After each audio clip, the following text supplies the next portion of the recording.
Hello everyone, welcome to this channel JSS with commerce. And आप सभी का स्वागत है आपके जानदार बैच के अंदर। एंड ये आपकी आज की फर्स्ट वीडियो होने वाली है इकोनॉमिक्स की।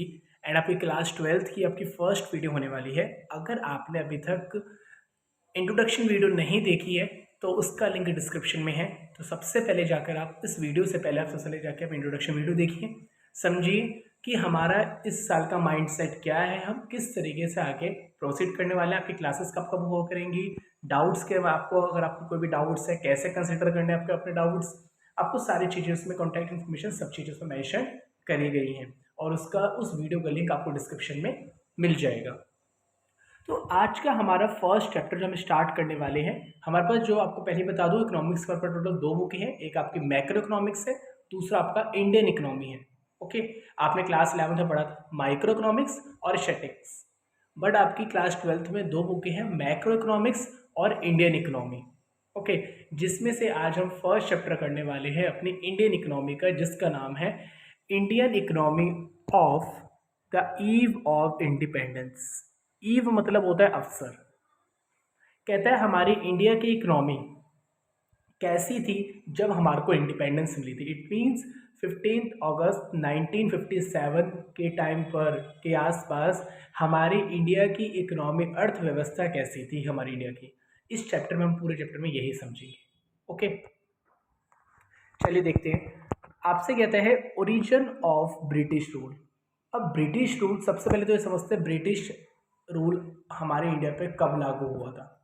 कहता है the British rule over the India changed the course of history in the India. The foundation of British Empire in India was laid by the Battle of Plassey 1757।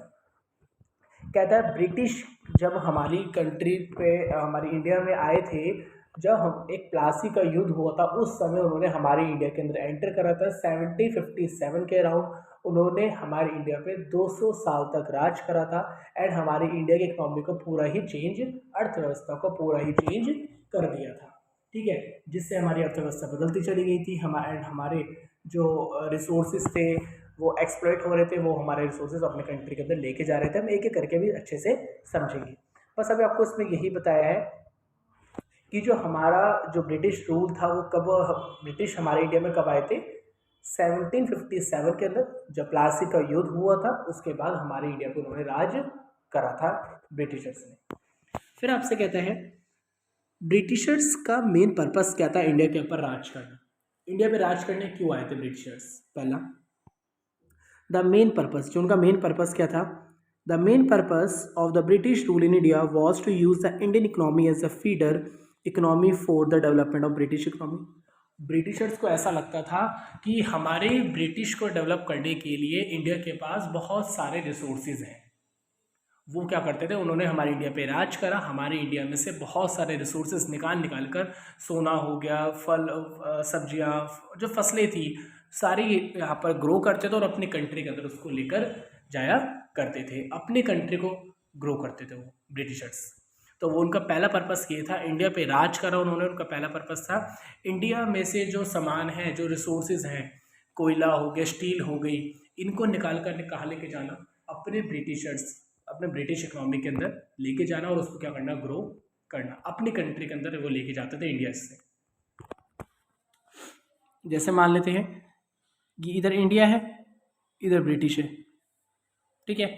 तो उनका क्या था कि इंडिया से सामान निकाल निकाल कर क्या करते थे, अपने ब्रिटिश इकोनॉमी के अंदर लेके जाते थे। एंड इस इकोनॉमी को करते थे बहुत ज़्यादा डेवलप करते रहते थे, क्योंकि सारा सामान इनको यहाँ से फ्री में मिलता था इंडिया से, क्योंकि उन्होंने इंडिया के ऊपर राज कर लिया था। इंडिया अब किसकी हो चुकी थी, ब्रिटिशर्स के हाथ में जा चुकी थी 200 साल तक के लिए। सेकंड कहते हैं British colonial rule tempered the Indian economy was very badly.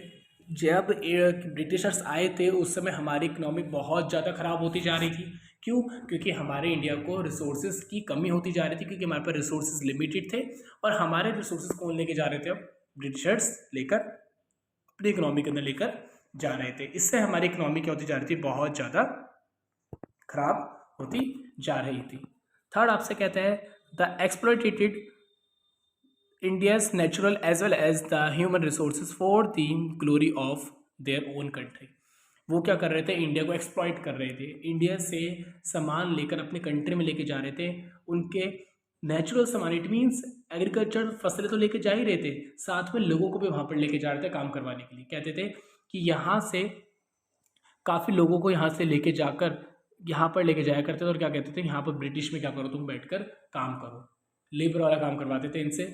India के कुछ लोगों को अपनी कंट्री में लेके जाते थे ब्रिटिशर्स, और उनसे क्या करते थे, वो काम करवाया करते थे। क्यों?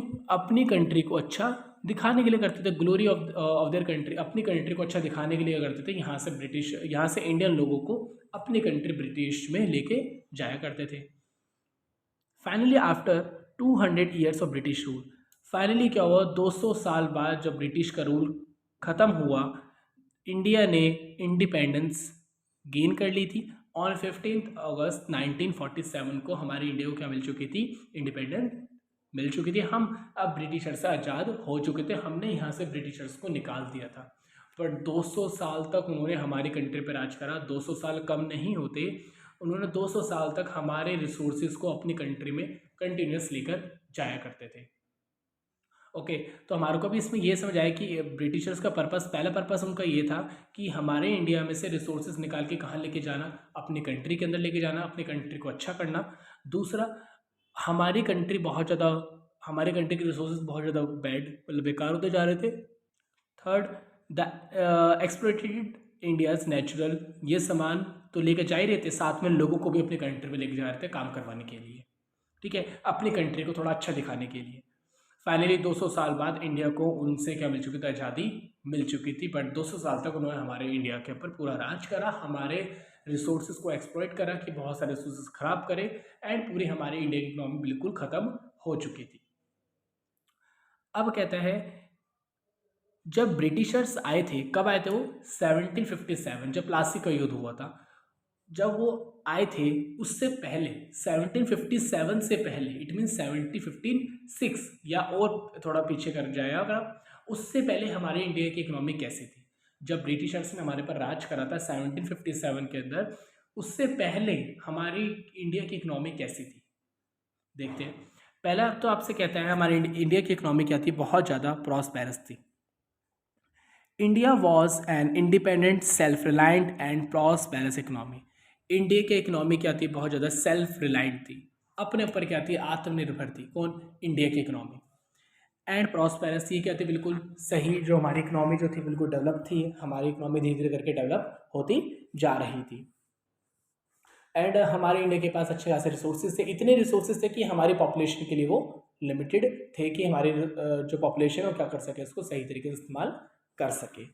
सेकंड, आपसे कहता है agrarian economy. Agriculture was the main source of livelihood for the most people and it engaged about 2/3 of the total population.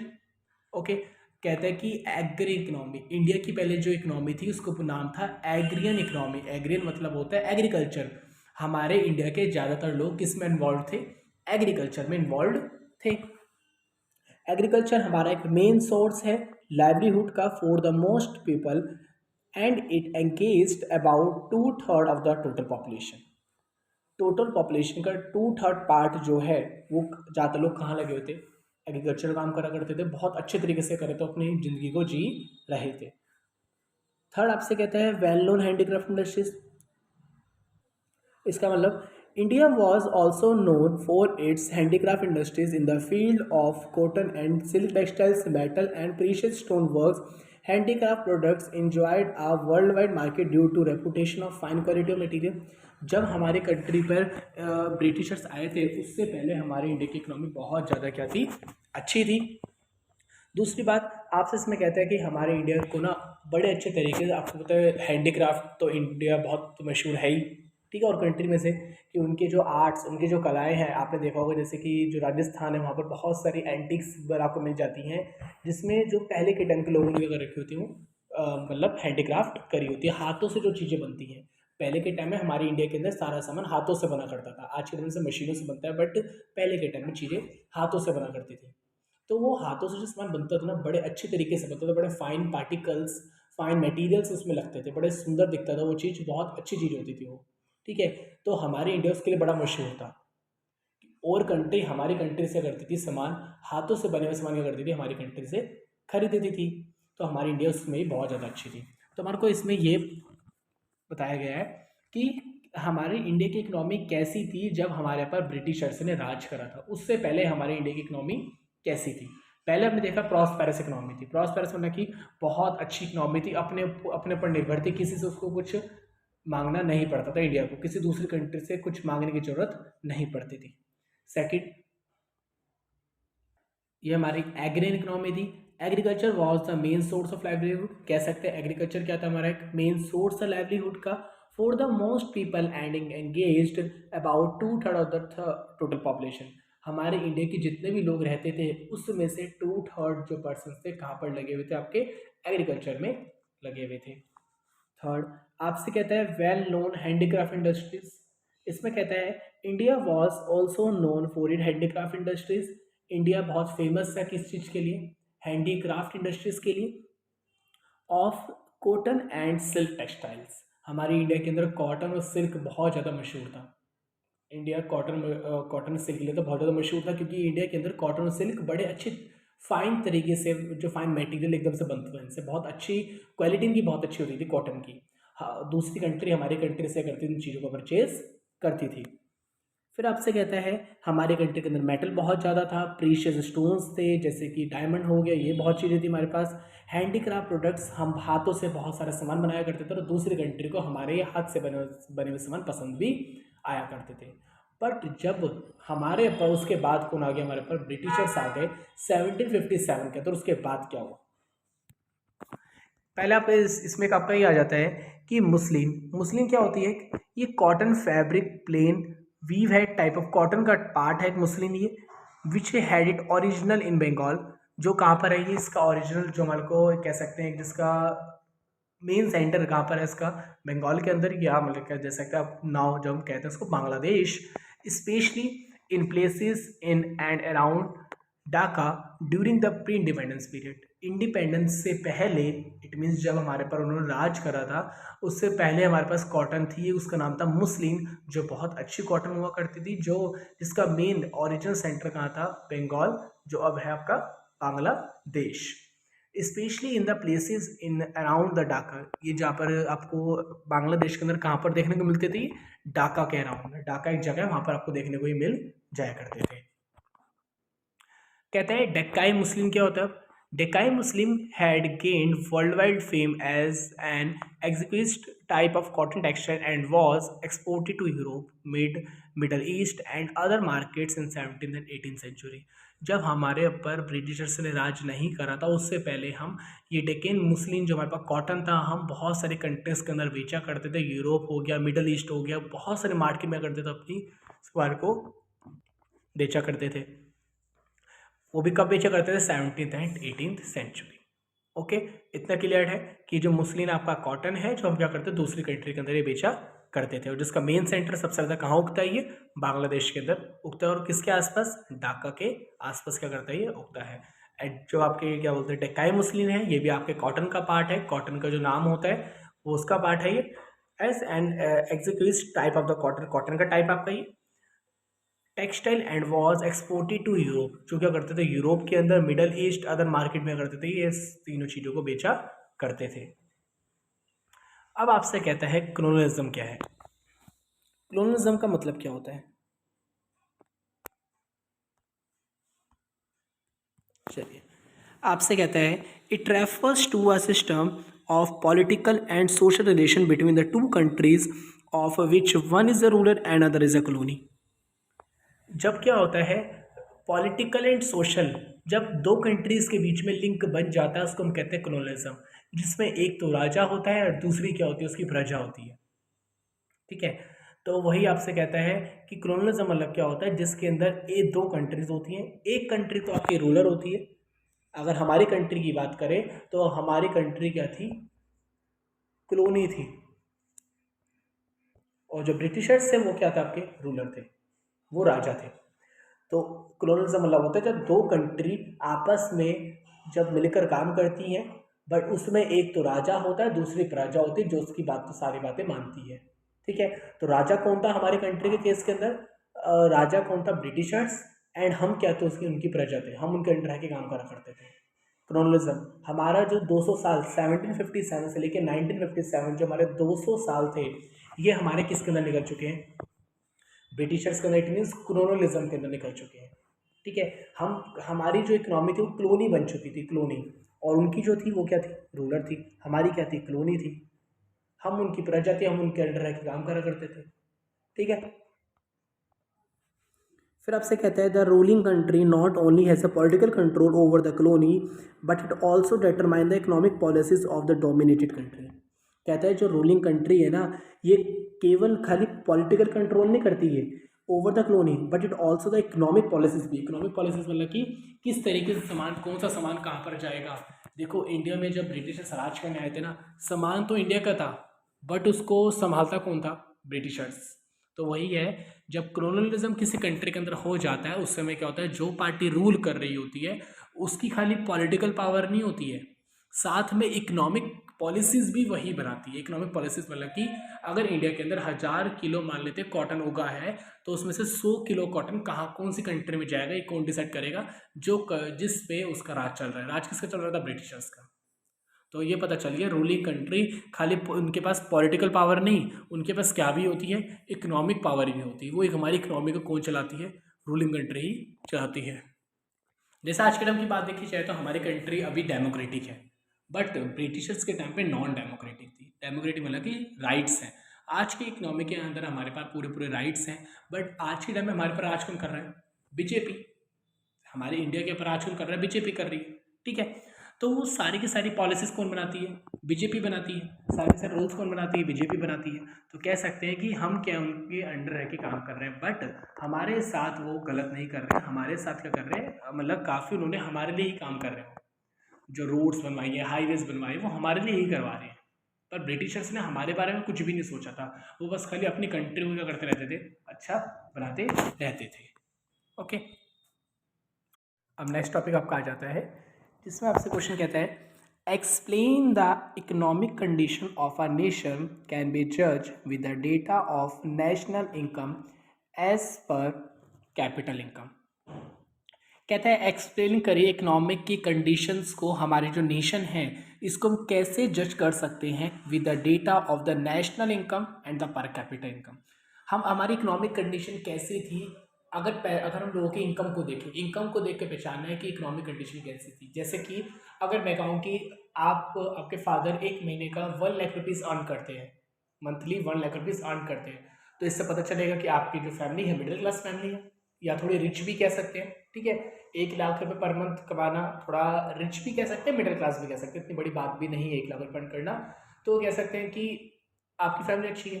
अगर एक पर्सन है जिसकी मंथली सैलरी है 15,000 रुपये, तो कह सकते हैं थोड़ी इसकी फैमिली क्या है? पुअर है।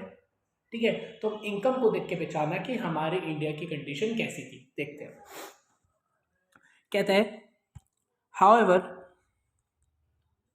No sincere attempts was made by the British government to estimate Indian national and per capita income। हमारी इंडिया पर जो राज करा था ब्रिटिश गवर्नमेंट ने, उन्होंने कुछ भी नहीं करा था इंडिया की इनकम को बढ़ाने के लिए। उन्होंने बस खाली इनकम किसकी बढ़ाई थी? अपनी इनकम। इंडिया की इनकम पे उन्होंने ध्यान नहीं दिया था।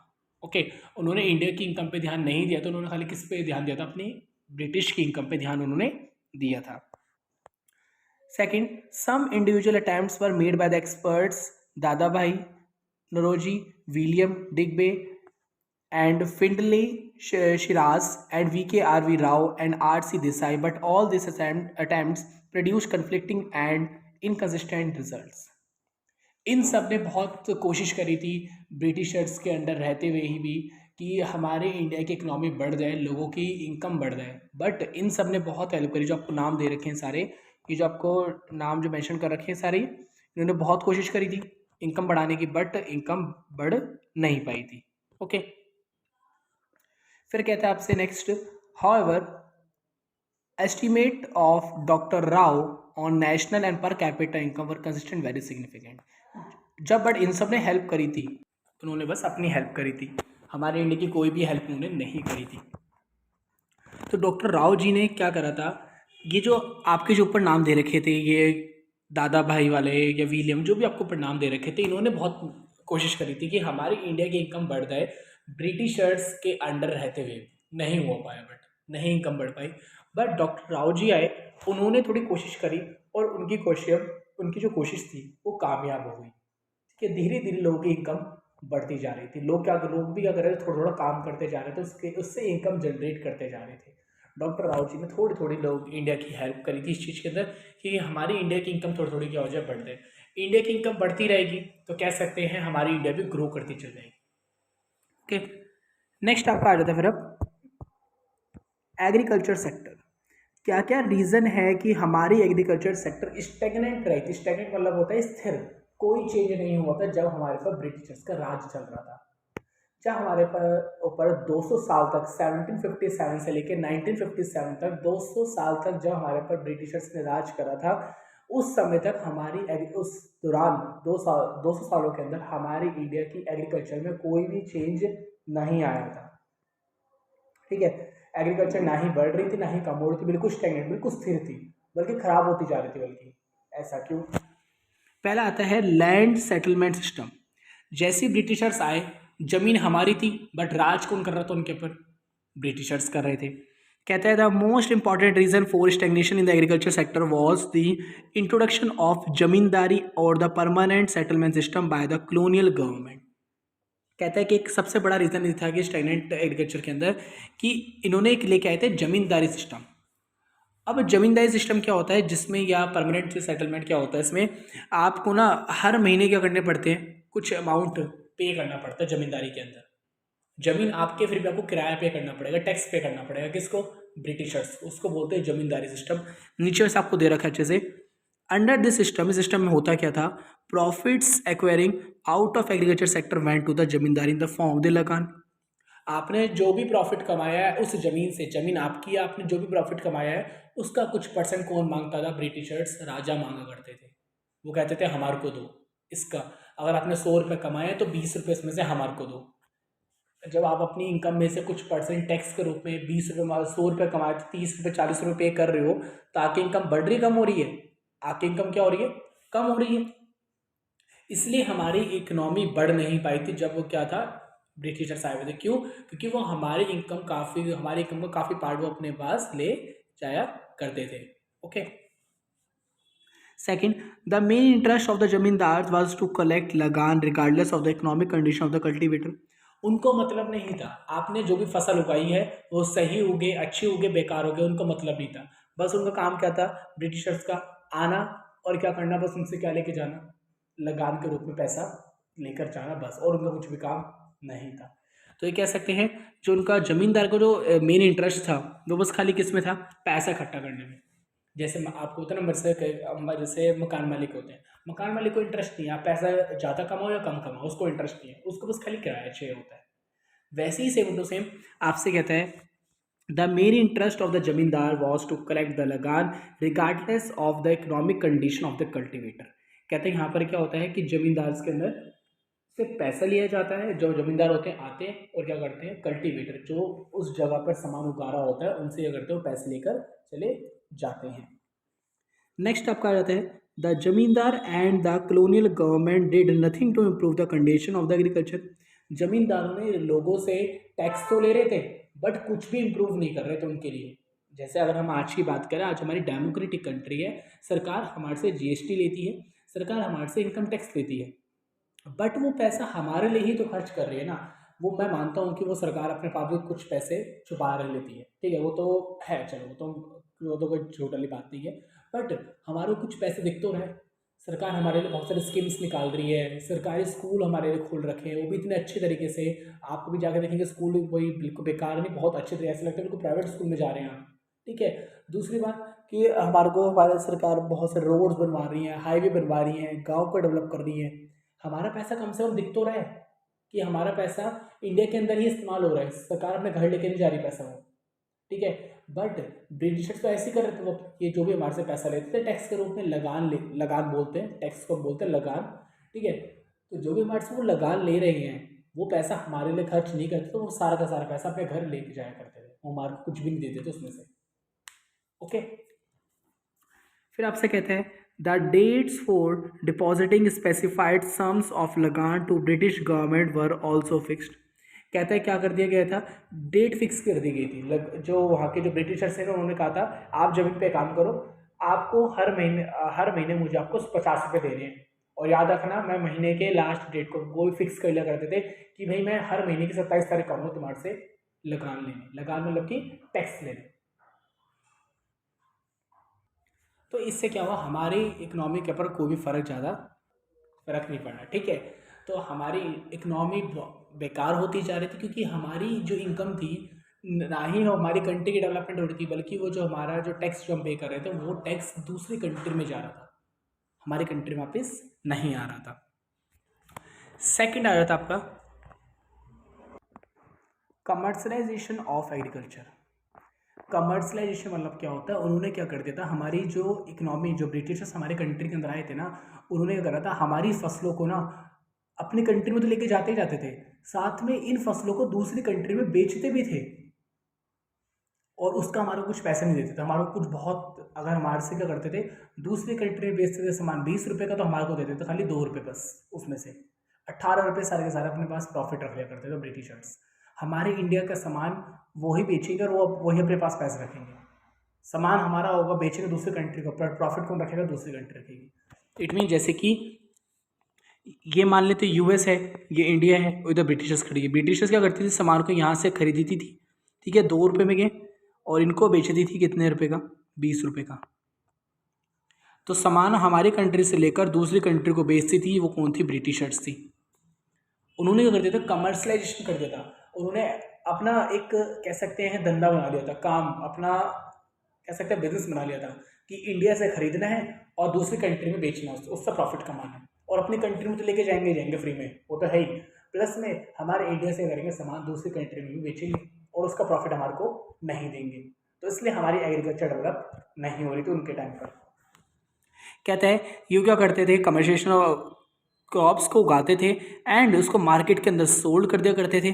ओके, मार्केट के अंदर सोल्ड कर दिया करते थे, और सेल्फ कंजप्शन, थोड़ा बहुत अपने सारा सेल्फ कंजप्शन के लिए नहीं लेते थे, मतलब कह सकते उगवाते थे इंडिया से, कुछ सामान उगवाते थे अपनी कंट्री के लिए ब्रिटिशर्स, और कुछ सामान उगवाते थे इंडिया से दूसरी कंट्री में बेचने के लिए, और उससे प्रॉफिट कौन रखता था, ब्रिटिशर्स रखते थे। ओके, आपसे कहता है ड्यूरिंग द ब्रिटिश रूल, जब ब्रिटिश रूल आया था, farmers were given higher price for producing the cash crop like the cotton और jute.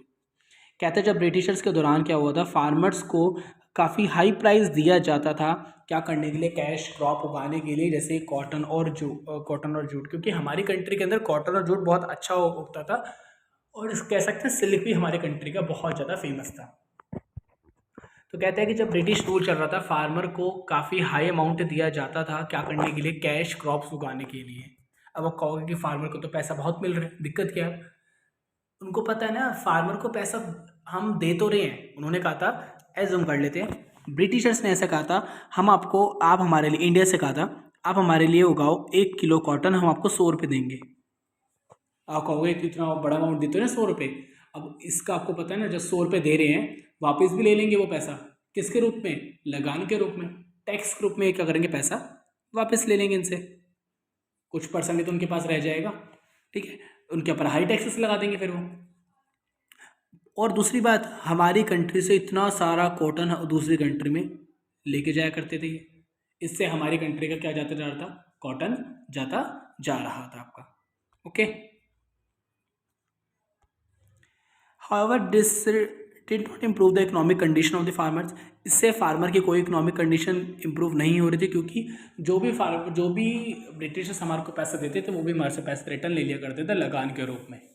Okay, because instead of producing food crops, they were producing cash crop which were to be ultimately used by the British industries.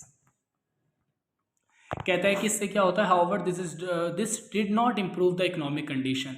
क्या नहीं करता ये, farmers की economic condition को improve नहीं करता है, क्योंकि इसकी बजाय, क्योंकि instead of producing food crops they were producing the cash crop which were to be the ultimately used by the British industries. इसको कौन इस्तेमाल करता था? ब्रिटिश इंडस्ट्रीज क्या करती थी, उसको इस्तेमाल करा करती थी, क्योंकि वो क्या करती थी, हमारे इंडिया से सामान खरीद के दूसरी कंट्री में उसको बेचा करती थी। उसका सारा का सारा प्रॉफिट कौन रख लिया करता था? ब्रिटिशर्स अपने पास ही उसको रख लिया करते थे। नेक्स्ट आपका आ जाता है the British rule prompted shifting of crop from food crop to cash crop. British ने ना अपना माइंड चेंज कर लिया था। पहले क्या करता था ब्रिटिश, जब स्टार्टिंग में आया था उसने खाली क्या करता था, सामान उगवाता था इंडिया में, बट वो खाली किसके लिए उगवाता था? अपनी कंट्री के लिए कह सकते हैं ग्रो करवाता था, उगवाता था अपनी कंट्री के लिए, बस कि वो खा सके हमारी कंट्री। बट फिर उसने बाद में माइंड लगाया ब्रिटिशर्स ने कुछ टाइम बाद, कुछ सालों बाद, कि ऐसे करते हैं हम खाली अब इनसे इंडिया से खाली सामान अपने लिए नहीं उगवाएंगे खाने के लिए बस, अब हम दूसरों को बेचने के लिए भी उगवाएंगे अब। तो उनका माइंड चेंज हो गया था। ब्रिटिशर्स ने क्या करा था, शिफ्ट कर लिया था, फूड क्रॉप नहीं हो गया, फूड क्रॉप से क्या करते हैं कैश क्रॉप। फूड मतलब कि अपने खाने के लिए नहीं उगवाएंगे बस खाली, अब किसके लिए उगवाएंगे? वो लोगों के लिए भी करेंगे, वो ग्रो करवाएंगे, उससे करेंगे, इनकम जनरेट करेंगे, वो दूसरी कंट्री में बेचेंगे वो। बट इंडिया को उसको कुछ भी पार्ट नहीं देंगे, थोड़ा सा छोटा सा पार्ट दे देंगे बस इंडिया को, ज़्यादा बड़ा पार्ट इंडिया को नहीं देंगे। सामान इंडिया का, रिसोर्सेज इंडिया के, सारी फसलें इंडिया की, बट देंगे कुछ भी नहीं। सारी मेहनत इंडिया की, बट सारा पैसा कौन कमा के ले जाएगा?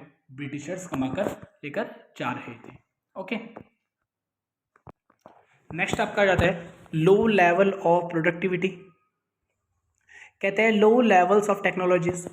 जब ब्रिटिशर्स हमारे पास आए थे तो हमारे पास कोई टेक्नोलॉजीज नहीं थी, ठीक है। लैक ऑफ इरिगेशन फैसिलिटीज, यहाँ तक कि हमारे पास पानी भी नहीं था पूरा सही से, कोई मोटरें भी लगी हुई थी, दूर दूर से लाना पड़ता था भर भर के।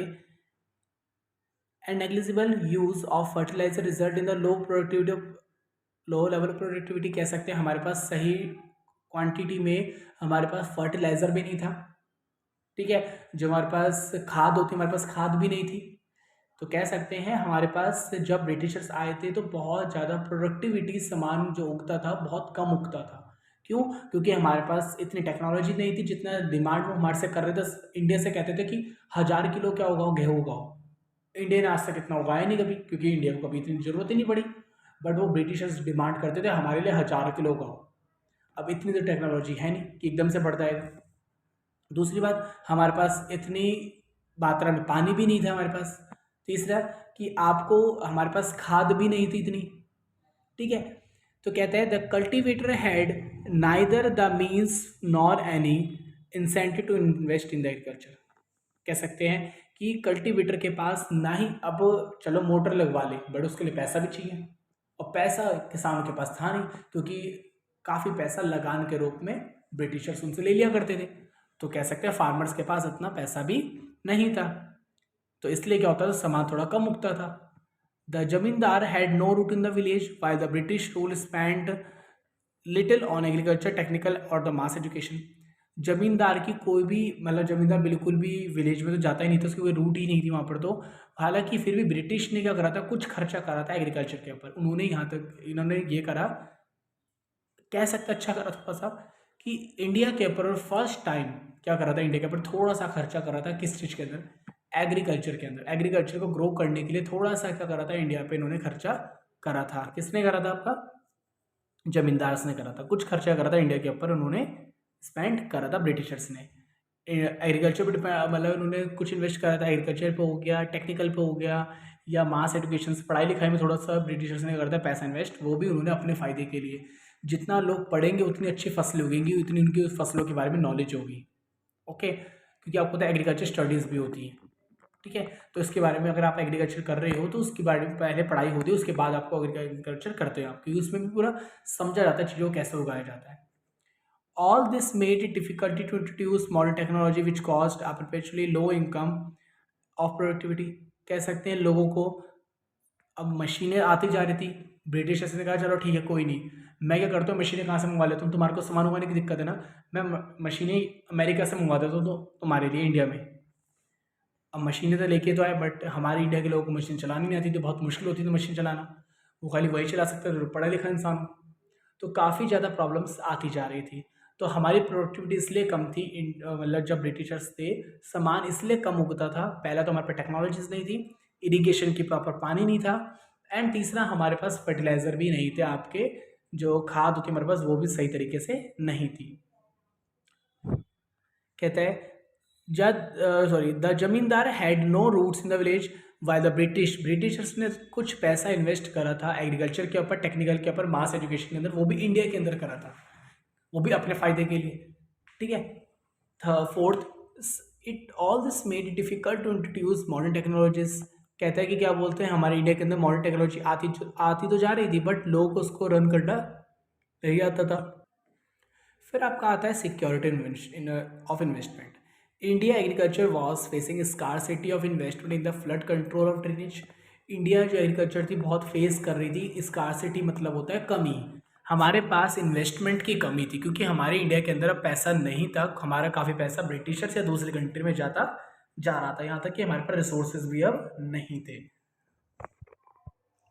Although some farmers change their cropping pattern from food crop to commercial। हाँ, यहाँ तक कि ये बात तो है कि जो ब्रिटिशर्स लेके उन्होंने एक आइडिया लेके आए थे कि हम फूड क्रॉप नहीं कैश क्रॉप करेंगे। अब हम खाली फसलें अपने खाने के लिए नहीं उगाएंगे, हम दूसरी कंट्री में बेचने के लिए नहीं उगाएंगे। यही सेम तकनीक किसने भी इस्तेमाल कर दी, जो इंडिया के अंदर बड़े बड़े फार्मर्स थे ना, उन्होंने भी कर दी है सेम तकनीक स्टार्ट कर दी काम करने की। A large section of tenants, small farmers, sharecroppers, neither has resources, technology nor had incentive to invest in agriculture। But जो बड़े सेक्शन ऑफ टीनेंट्स थे, जो क्या बोलते हैं किराएदार थे, जो किराए की ज़मीन पर काम करा करते थे, छोटे फार्मर्स थे, शेयर क्रॉपर, 2 मिनट नीचे समझते शेयर क्रॉपर्स क्या होते हैं, इन सब के पास प्रॉपर रिसोर्सेज नहीं थे। जो इंसान दूसरे की ज़मीन पर काम करता है, ठीक है, वो लेबर की तरह काम कर रहा है क्योंकि उसके पास खुद के पैसे नहीं है। आपसे कहता है एंड टेक्नोलॉजी नॉट, उसके पास सोर्सेज है, उसका टेक्नोलॉजी है। और दूसरी बात, had incentive to invest in agriculture. कहता है कि उनके पास पैसा नहीं होता था इन्वेस्ट करने के लिए एग्रीकल्चर के अंदर। ठीक है, तो हमारे इंडिया के पास इन्वेस्टमेंट नहीं थी, क्यों? क्योंकि हमारा काफ़ी पैसा किन के पास जाता जा रहा था, दूसरी कंट्री के पास पैसा जाता जा रहा था। फिर आपसे कहता है शेयर क्रॉपिंग क्या होती है। कहता है it is a form of agriculture in which a landowner allow tenants to use land in return for a share of crops produced on their portion of land। जब हमारे को ब्रिटिशर्स ने आज़ादी दे दी थी तो क्या कर सकते हो, ज़मीनों पे काम कर सकते हो, उसके बदले में क्या मांगेंगे, हम तुम्हारे से रेंट मांगेंगे, टीनेंट्स मांगेंगे, कह सकते हैं, मतलब टीनेंट्स। तो इसमें क्या होता है कि आपका वही, जिसमें क्या होता है शेयर क्रॉपिंग में, इट इज़ एक एग्रीकल्चर फॉर्म है जिसमें आपको लैंड ऑनर को अलाउ करा जाता है कि आप हमारी ज़मीन पे काम, ब्रिटिशर्स करते हैं बट कि आप इस ज़मीन पे कर सकते हो, काम कर सकते हो, टू यूज़, इसके बदले में to use the return of their share crop. इसके बदले में क्या होगा, शेयर क्रॉपिंग मतलब होता है ब्रिटिशर्स ने कहा था, ज़मीनें तो इंडिया की थी बट राज तो कौन कर रहा था, ब्रिटिशर्स कहा था कि जाओ इस ज़मीन पे तुम रह के काम कर लो, बट इसके बदले में मुझे पैसा तो चाहिए, साथ में जो चीज़ उगाओगे उसका कुछ परसेंट, 20% हमारे को भी दोगे। जैसे इंडिगो में आपको पता है नील की खेती में होता था पहले कि उन्होंने कहा था कि क्या करोगे आप, जो भी उगाओगे उसका 20% क्रॉप हमारे को दे दोगे, और ये 20% क्रॉप कहाँ लेके जाएंगे, अपनी कंट्री के अंदर उनको दे देंगे फ्री में। ठीक है, तो अपनी कंट्री को कर रहे थे, ग्रो कर रहे थे, उन्होंने हमारी कंट्री को ग्रो करने के लिए कुछ भी काम नहीं किया था। तो हमने इसमें ये समझा कि हमारी एग्रीकल्चर स्टेगनेंट रही थी, बिल्कुल स्थिर रही थी जब कौन आया था, ब्रिटिशर्स। पहला रीज़न, लैंड सेटलमेंट सिस्टम, वो हमारे से टैक्स लिया करते थे लगान के रूप में, तो हमारे पास ज़्यादा पैसा नहीं बचता था, तो हम अपनी एग्रीकल्चर को ग्रो नहीं कर पाते थे। सेकंड, कमर्शलाइजेशन, उन्होंने क्या करते थे धीरे धीरे ना, पहले तो खाली अपनी कंट्री में सामान लेके जाते थे, तब ये सामान दूसरी कंट्री में लेके जा रहे थे, तो हमारे इंडिया से रिसोर्सेज बहुत ज़्यादा जाते जा रहे थे। Third, low level of productivity, यहाँ पर जो प्रोडक्टिविटी थी सामान ज़्यादा नहीं उग पा रहा था, क्यों? क्योंकि हमारे इंडिया के पास टेक्नोलॉजी, इरीगेशन एंड हमारे बहुत सारी फर्टिलाइज़र, हमारे पास खाद नहीं थी, तो हमारा ज़्यादा सामान उग नहीं पा रहा था। फोर्थ, सिक्योरिटी इन्वेस्टमेंट, यहाँ पर इन्वेस्टमेंट हम इंडिया के पास थी नहीं, क्योंकि इंडिया के जो भी पैसा कमाया करते थे उसका काफ़ी बड़ा अमाउंट में परसेंट वो हमारे से टैक्स के रूप में, लगान के रूप में ब्रिटिशर्स ले लिया करते, तो इंडिया के पास क्या भी नहीं था, पैसा भी नहीं था। ओके, आई होप सो आपको इतना समझ आ गया होगा। आपका आज का जो इस क्लास का जो होमवर्क है, फर्स्ट क्लास का जो आपका आज का होमवर्क है, ये है जितना आपको पढ़ाया है वो आपको अच्छे से समझना है, कोई डाउट है तो आप मुझे मेंशन कर सकते हो, आप मुझे कमेंट कर सकते हो। आपके डाउट्स जल्दी से एज सुन एज पॉसिबल, आपके डाउट जल्दी से जल्दी थोड़े कह सकते हैं कि आपके कंसिडर कर दिए जाएंगे। अगर आपके डाउट थोड़े ज़्यादा बड़े हैं तो आप मुझे कॉन्टैक्ट इन्फॉर्मेशन जो आपको दे रखी है उस पर आप मुझे कह सकते हैं मैसेज कर सकते हैं, और आप मेरे अपनी ऑनलाइन क्लास भी कंडक्ट करवा सकते हैं 10 to 15 मिनट्स की, कोई कॉस्ट नहीं है, फ्री ऑफ कॉस्ट है। आप अपनी क्लास भी कंडक्ट करवा सकते हैं। ओके, तो आप अच्छे से पढ़ लेना इसको। आप बट आपका जो होमवर्क है, आपका होमवर्क ये है कि आपको ना अब हैंड टू हैंड याद भी करते चलना है। ठीक है, बना बना के लिखते हो तो कोई दिक्कत नहीं है, जो बच्चा याद करता है रटता है तो वो भी कोई दिक्कत नहीं। छोटा छोटा लिखा है कि आपको समझ भी आ जाएगा और आप याद भी करने के लिए बच्चे के लिए ईजी होगा, ज़्यादा बड़ा नहीं लिखा है इसलिए मैंने नोट्स में। पहले आपको जो याद करना है, आपको ये याद करना है कि ब्रिटिशर्स हमारे कंट्री में क्यों आए थे, उनका पर्पस क्या था। सेकंड, उसके फीचर्स। फीचर्स में आप क्या कर सकते हो, ये जो बोल्ड हेडिंग है वो बिल्कुल सेम टू सेम याद कर लो। ओके, और जो अंदर की एक्सप्लेनेशन बना के लिख लो, जिस बच्चों को याद करना है याद करके भी वो बच्चा लिख सकता है। ये बस आपको खाली इसको समझना है कि क्या बोलते हैं, मुस्लिन एक कॉटन है जो क्या करते थे, हमारे दूसरी कंट्री में बेची जाए, मतलब कह सकते हो बेची जाती थी।